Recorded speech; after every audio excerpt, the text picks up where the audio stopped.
na nung mga sandaling yon ay nasa ilalim raw ng impluensya ng droga si Hayden na nanggaling daw umano mismo kay Katrina.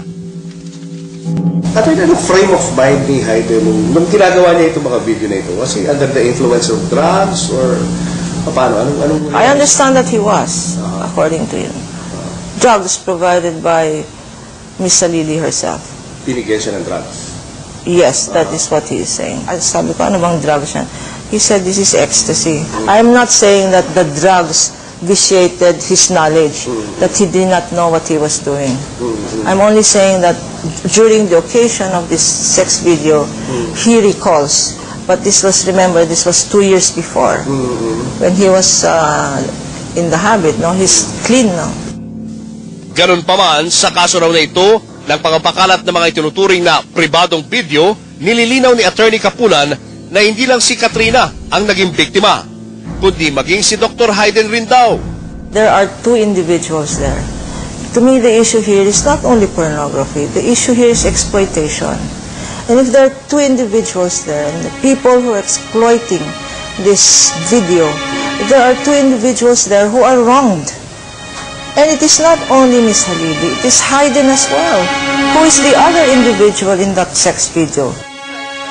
Dahil sa bigat ng mga pasabog na inilabas ni Attorney Capulan at ng kanyang kliyente laban kay Katrina, sinikap ng XXX na makakuha ng reaksyon mula sa nagre-reklamong sexy star.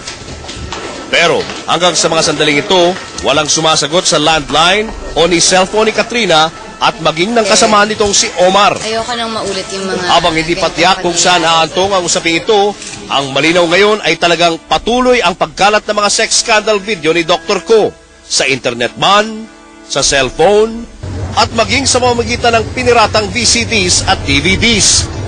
Ang tanong, sino nga ba ang nagpakalat ng mga di umano'y pinagkatago-tagong mga video ito? Yan ngayon ang tinututukan ni Chairman Edo Manzano at ng Optical Media Board.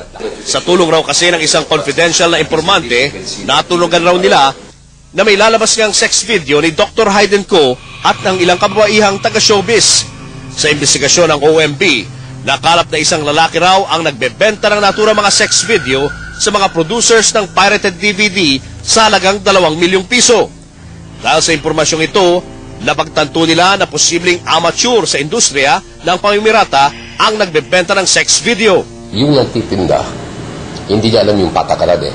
Kasi kahit blockbuster na pelikula sa Hollywood, ang benta niya is only about 50,000 pesos. Maximum pag maganda na kopya, audio, video.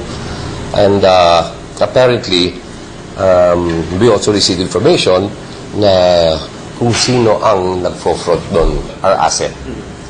Who was able to come into contact with yung mga nagpo-produce. So, kaya niya na-identify. And then, doon lumabas ang pangalan na they got the material from a certain Eric Chua. Sa paglutang ng pangalang Eric Chua, nagsagawa ng verifikasyon ng OMB at nadiskubre nilang matalik na kaibigan at fraternity brother ni Hayden Ko ang tinutukoy na Eric Johnston Chua.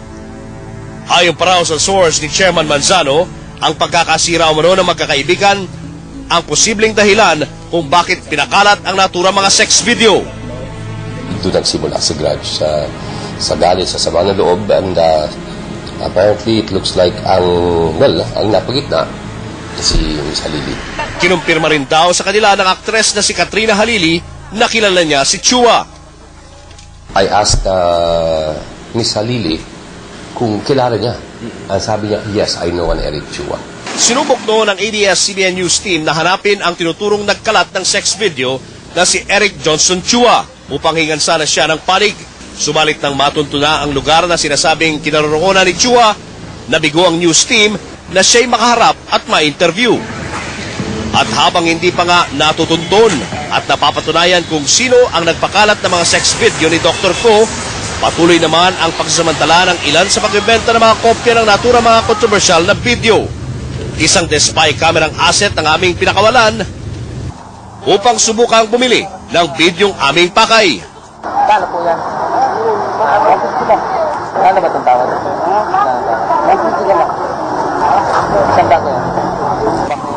Hindi lang kumpirmadong pinipirata ang mga bidyong yon, veripikado pang mas mataas ang benta nito kesa sa karaniwang mga piniratang pelikula. Kaya naman maging ang ilang mga nag-iisip na mamamayan ay nababahala. Hindi ako sa kanya pabor kasi nakakaano siya, suka siyang lalaki. Yung ginagawa ni Hayden sa mga katulad ni Katrina, parang nakakababoy sa mga babae. Hindi talaga tama yung ginawa. Dapat talaga mawalan ng lisensya yung si Hayden ko na yun. Ano ba yun, ay isa tong pambabastos sa mga babae. Dahil dito, agad nang nagsagawa ng raid ang Manila Police District sa mga bangketa ng Quiapo, Maynila na ginawang bagsakan ng mga piniratang pornographic DVD na kinabibilangan ng mabentang sex video ngayon ni Dr. Hayden Ko. Dapat lang tigilan na to dahil later on they will caught by the law at sila mapaparusahan.